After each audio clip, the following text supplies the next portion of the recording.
Rewind 5 years. It's 2020. The entire world is covered by COVID-19, the pandemic.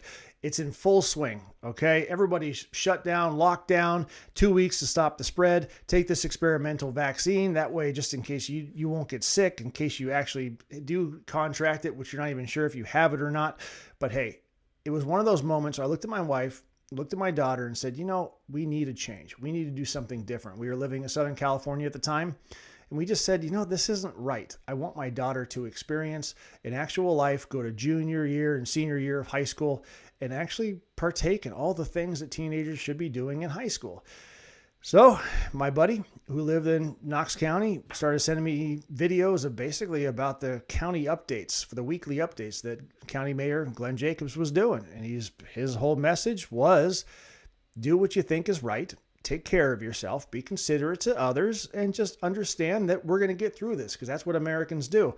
And I thought that just completely resonated with me. I mean, here's a guy who's been all around the world with his job. Okay. He's seen all kinds of cultures and governments, talked to people all around the world. And I'm thinking to myself, if there's anybody who knows anything, this is a guy who's been there, done that, and knows what he's talking about. I mean, sure, he's not a scientist, but at the same time, you know what? He's a common sense guy.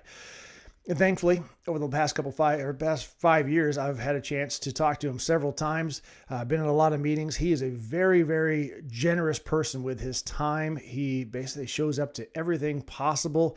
Any event that's going on that he knows about, more than likely he's going to be there. So this video I'm going to play in a minute is a Rotary meeting that he went to. Now, I happen to be in Rotary. I had the honor to introduce him, which is always a lot of fun to do.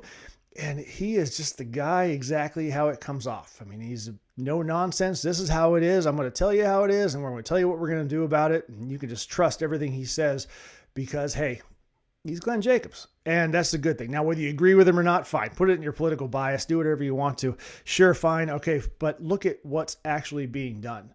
And this is a man who all he wants to do is serve the people. So anyway, watch this video. All right, thank you, Candace. Let me move this back up higher. There we go. And of course, our mayor won't mind either.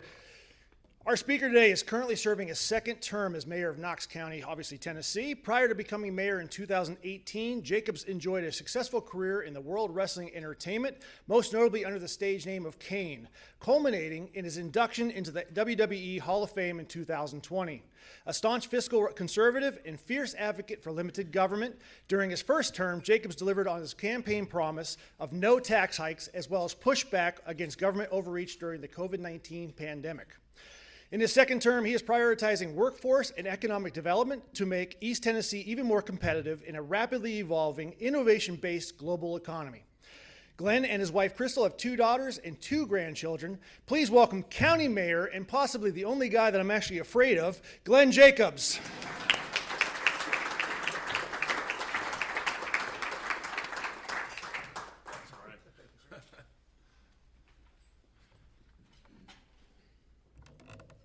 Now, don't be afraid of me. You haven't met my wife, Crystal, yet. She's the one you should be afraid of.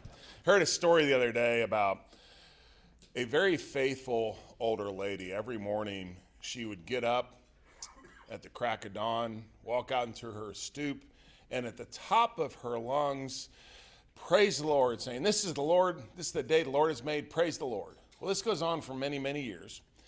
Then she has an atheist move in next door to her. So every day, she gets up at the crack of dawn, walks outside, the top of her lungs, sings, this is the day the Lord has made, praise the Lord, wakes this guy up. Of course, he's annoyed. And he would always respond with, lady, there ain't no God. So this goes on for years. And finally, one day, this older lady, she falls down on her luck and having some issues. So she walks outside, crack of dawn. It's the day the Lord has made, praise the Lord. But Lord, I'm just having a really rough time right now. If you could just supply me with some groceries for this week, that'd be great. And that's all I need. So this gives her neighbor, the atheist, an idea. Next day, she walks outside and crack of dawn, top of her lungs, she sings, this is the day the Lord has made, praise the Lord. And there's 3 bags of groceries on her stoop. And she's like, and the Lord is good. He delivered on his promise to take care of me. Well, then the atheist yells out his window, lady, I keep telling you, there ain't no God. I bought those groceries. And without missing a beat, she says, and the Lord is so good, he even made the devil pay for him. Some of my better efforts, thank you. Hey, I was going to update you on some stuff happening around the county, as well as some things that we're doing that this group might be interested in helping with. Obviously, I think a lot of Rotary and everything that you do. I wish that there were more organizations and folks like you that make our community such a better place intentionally, right? I think a lot of folks are out there doing stuff, but organizations like this, really the reason that you're here is to make our community a better place to live. So thank you all so very much for that. We have some projects going on out in this area. Obviously, schools just broke ground on the new Farragut Elementary School. That will be the largest school in Knox County. It'll have 1,400 students, about 140,000 square feet. It's a big school. Hopefully we'll take some of the pressure off of the primary school here. This is a very growing area. We know that, so that was, again, intentionality there. That joins, obviously, across the interstate. We also have the new elementary school on Coward Mill Road to help with the Hardin Valley area as well. We're also repaving the county portion of Campbell Station Road as well as Yarnell Road. Update on I-40, I wish I had one, actually. I know that Mayor Williams is interested in that as well.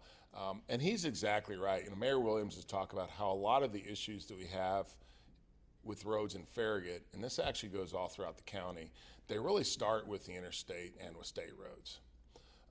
When the interstate gets backed up, guess what happens? People get off the interstate and get onto Campbell Station Road. And then Campbell Station Road starts getting backed up, and they get on there, the Kingston Pike. And then Kingston Pike's, eventually all of our roads start getting clogged up because they're just not going to be able to handle that kind of capacity that we need. So that's something that I always remind folks when we talk about county roads and what are our plans for the county roads. We're really a little constrained by what the state does. And until the state starts doing some of the work on the highways, and especially the interstate, think about it this way. A lot of the county roads are kind of like capillaries, right? And we can increase the size of the capillaries. It's not going to increase your blood flow because there's still going to be choke points at the veins and arteries. The biggest issue that we have is I-40. And now what's happened is they have new leadership at TDOT. They have a plan for improvements through the whole corridor. And hopefully I know those are moving forward, we just don't know quite where they're at. And a lot of that I think is because of the new leadership. But eventually we'll have a new interchange at Watt Road, a new interchange at Campbell Station Road. The way stations will be converted into way in motion. That's really important, and that's kind of, to me, that's low-hanging fruit because what happens there is at Campbell Station Road and Watt Road as well. The trucks are getting off the interstates, they decelerate, back everything up, they get on the interstate, they're going uphill, takes a long time to get back up to speed. So if they don't have to slow down, that really just helps with traffic flow.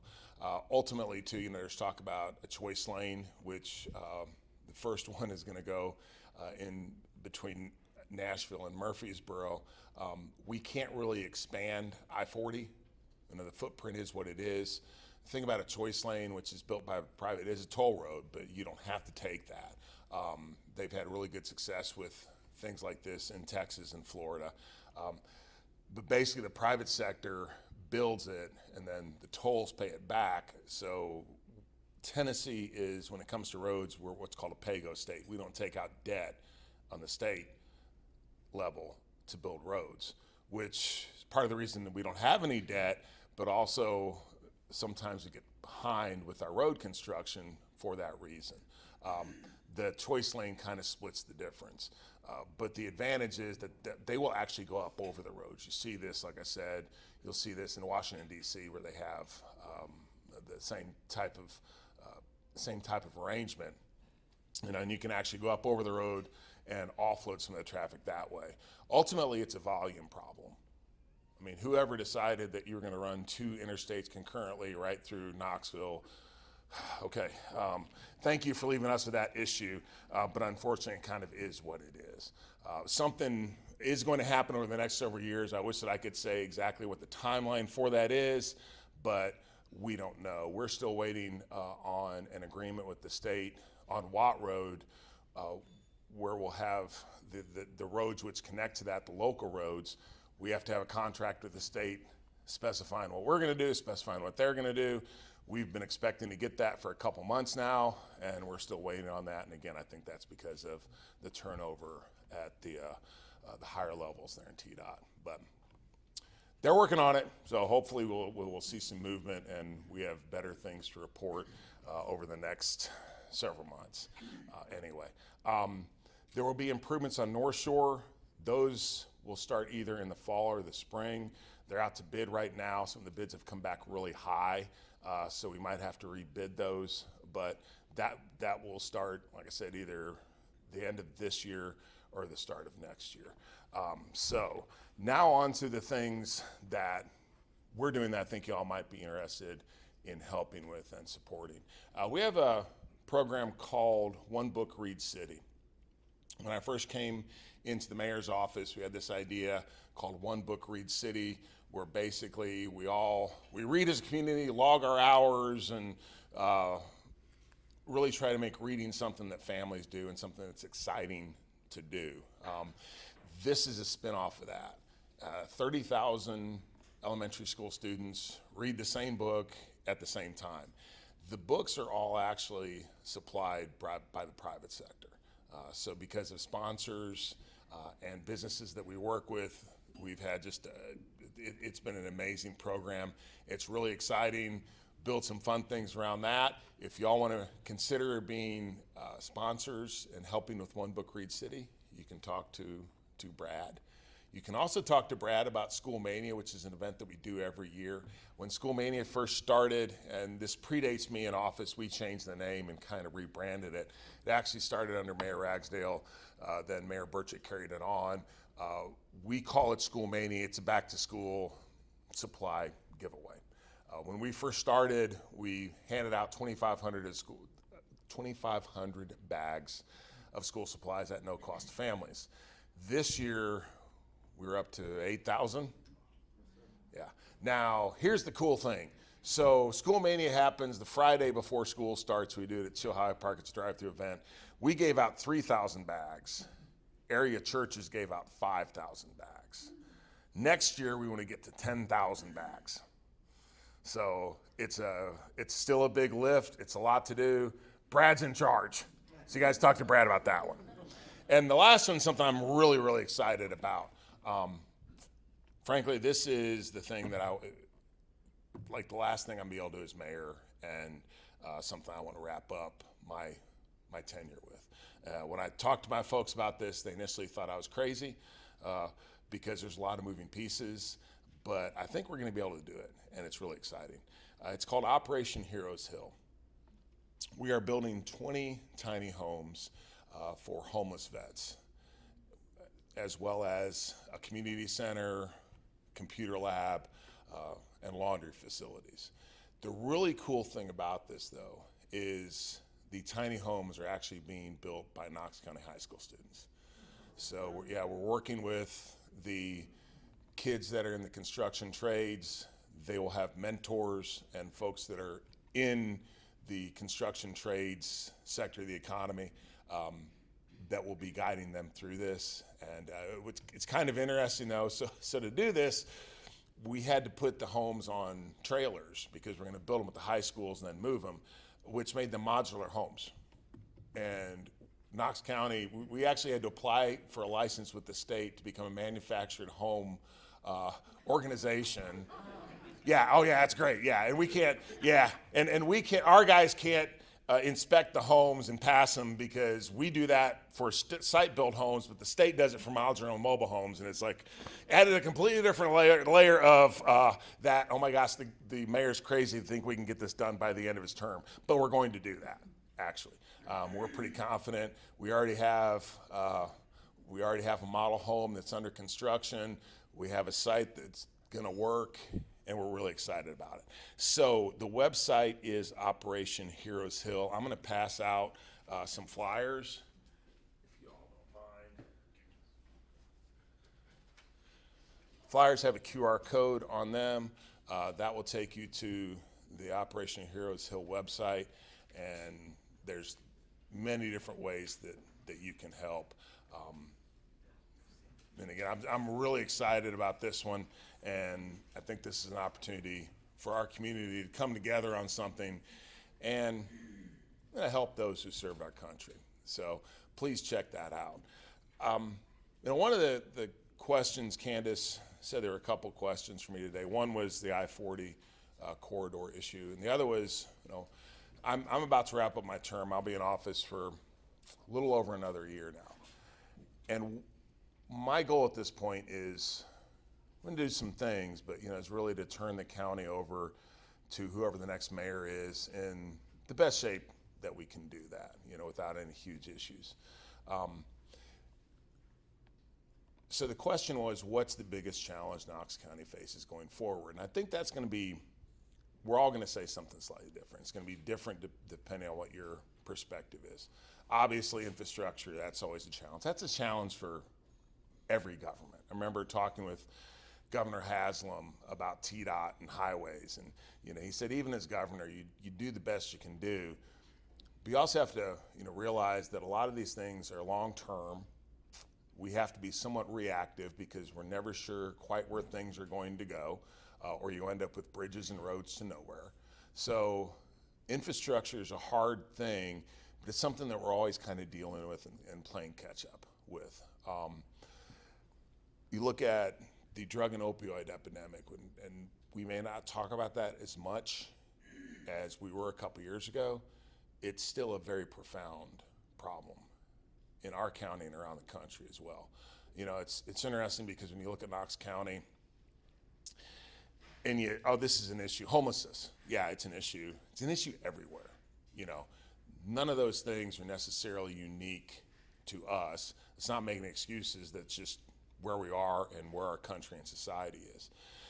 But if you were to ask me, not necessarily what the biggest challenge is, but what I'm the most concerned about, what we need to do, it is, how are we going to produce a workforce that aligns with 21st century needs? Everything is about innovation. It's about technology. We have a tremendous opportunity here in East Tennessee to become leaders in nuclear energy, and that's a big deal. Right? Everything, all these advancements that you've seen, your cell phone, everything else, require massive amounts of electricity. You might think that your cell phone doesn't use that much electricity, right? You charge it up, no big deal. This cell phone and all of yours, because of the apps on it and the data centers required to run those apps, about 2 refrigerators worth of electricity per day to run this thing. Now, how many cell phones do most of us have? I've got 2, one personal, one work. My family, my wife has 3. She's busier than I am. Everybody has 1 or 2, right? I have a Cybertruck. It's the most awesome vehicle I've ever driven. It's really super cool. It's a Tesla EV. If you guys have, you've seen like the Tesla superchargers, right? That you plug your vehicles into, okay? Does anyone want to guess how much electricity one of those DC fast chargers requires? It's the equivalent of 1,000 households. There's 24 of them at the Buc-ee's in Kodak.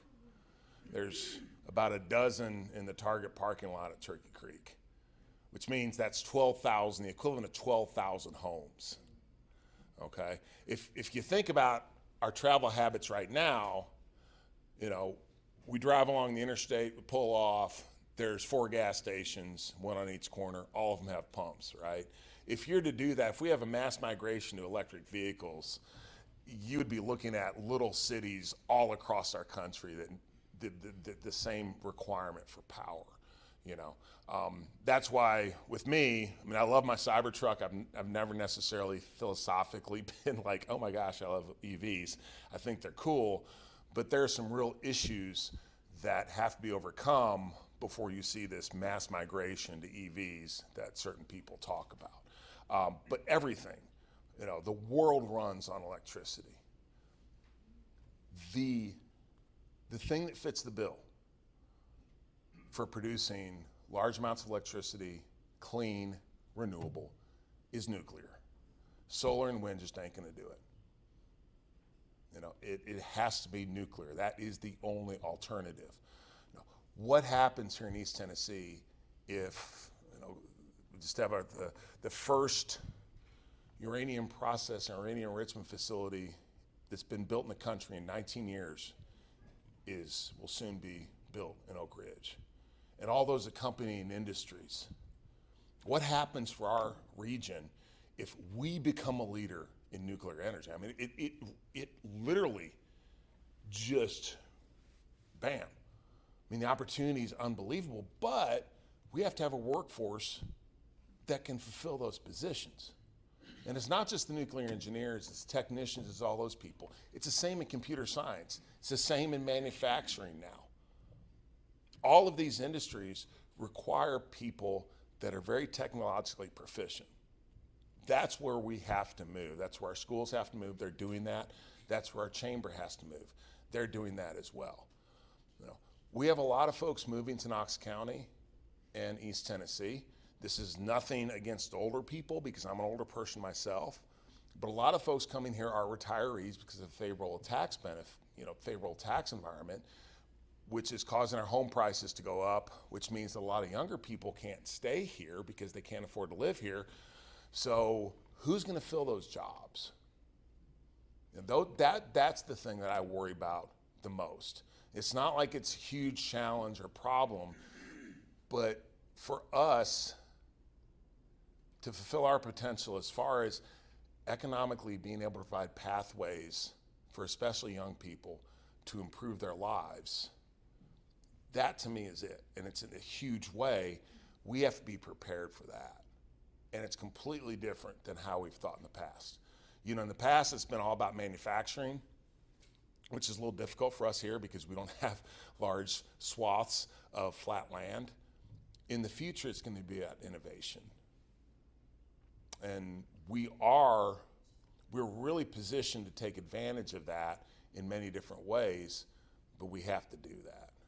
And that's just the biggest thing that I think that we face is how do we ensure that our economy and everything that supports that education system and everything else is aligned for those opportunities. And if we do that, a lot of our other issues are solved.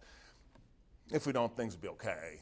But I think that we have a tremendous opportunity to be a place that everybody around the country and around the world looks to and says, man, that's a great place to live. Already is, that's why people are moving here. But I think we have a chance to make it even better. So that's all I have. Do I have time for a couple questions? If it's okay with you guys, I do. Is that cool? Yeah, I'll take a couple questions if that's all right with you guys. And thank you all again so much for having me here today and everything that this club does. Thanks. Any question? The construction project that you're getting started, is that going to be something that allows for volunteers? Yep. Check out the website and you'll be hearing a lot more about it. We just announced it, but yes, we'll need some volunteers to do some various things. Yes, and organizations that can help. Thank you. Yes, ma'am. What's the timeline for Heroes Hill? We will hopefully be cutting a ribbon on that by August of next year. And I think we want to have a groundbreaking around Veterans Day and a big announcement then. And then, like I said, get the ribbon cut.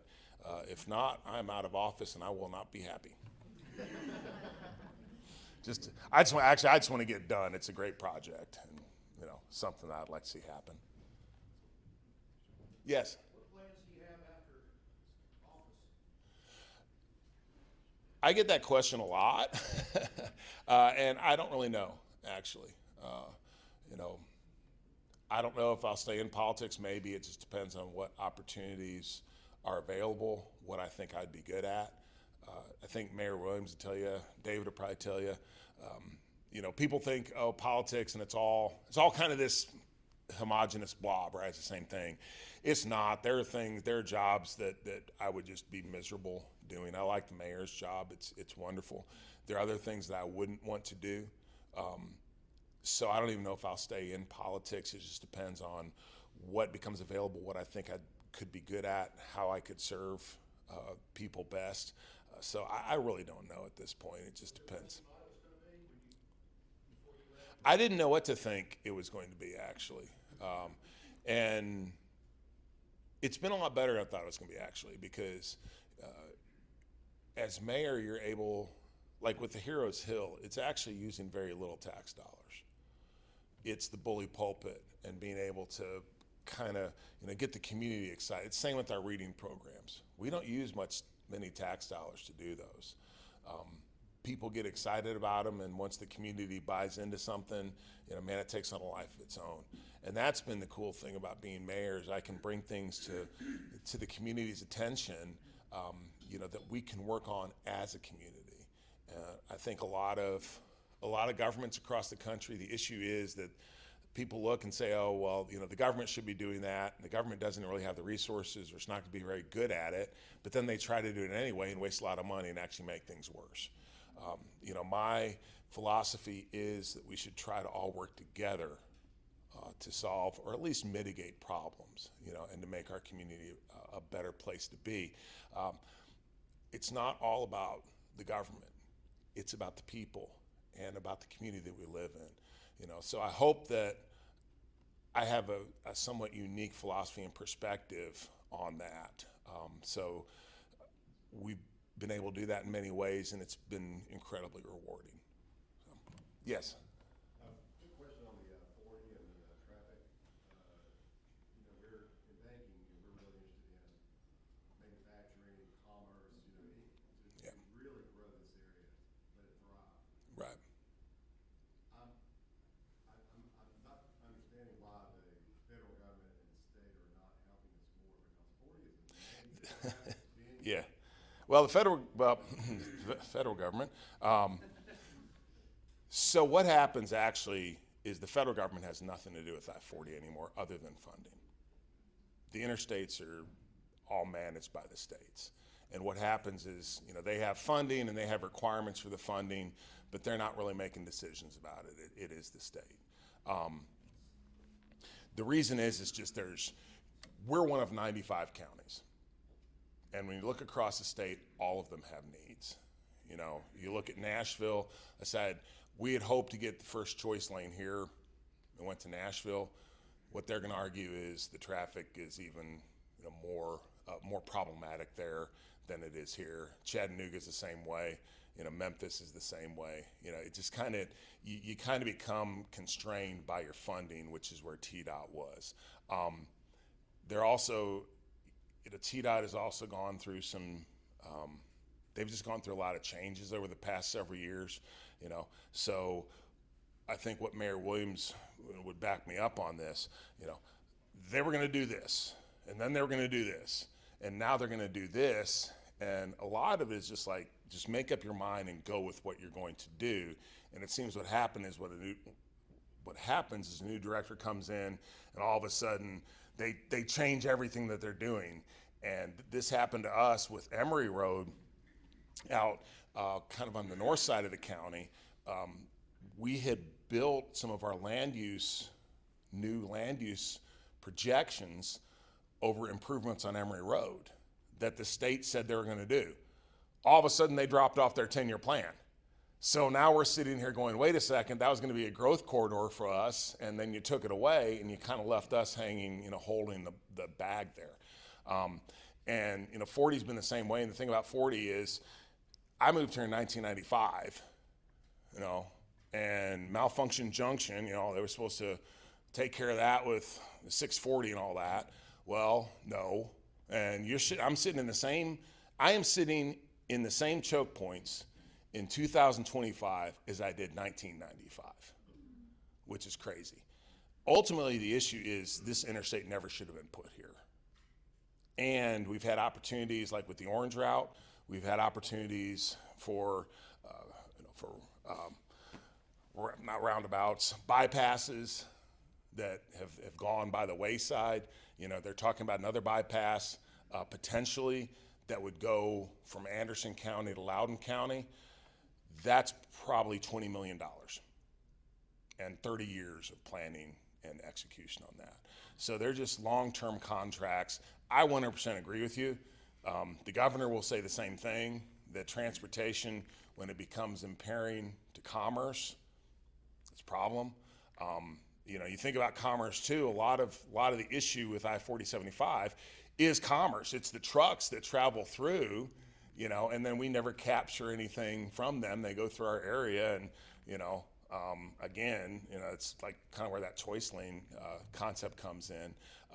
It's just a difficult thing. I wouldn't say that they're not supporting us. It's just very daunting, you know, and there are a lot of other things that are on their radar as well. That's a great question, though. And they hear it from us every once in a while, trust me. So, but thank you guys so very much. I appreciate your attention. You all have a great day. Thank you.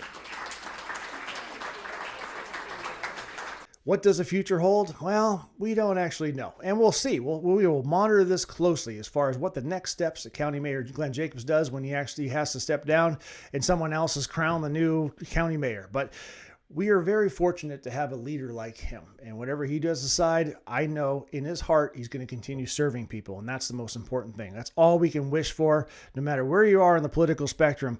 If you're doing a good job just helping people, that's really what matters. So he has been gifted with several different things, and I just hope the future is basically so bright for him that he does so well. Anyway, County Mayor Glenn Jacobs, thank you for coming to Rotary. If you don't know what Rotary is, please look into it. They do a lot of good work all around the world, and I'm very fortunate to be a member for as long as I have been. But anyway, we're going to keep looking for the truth between lines.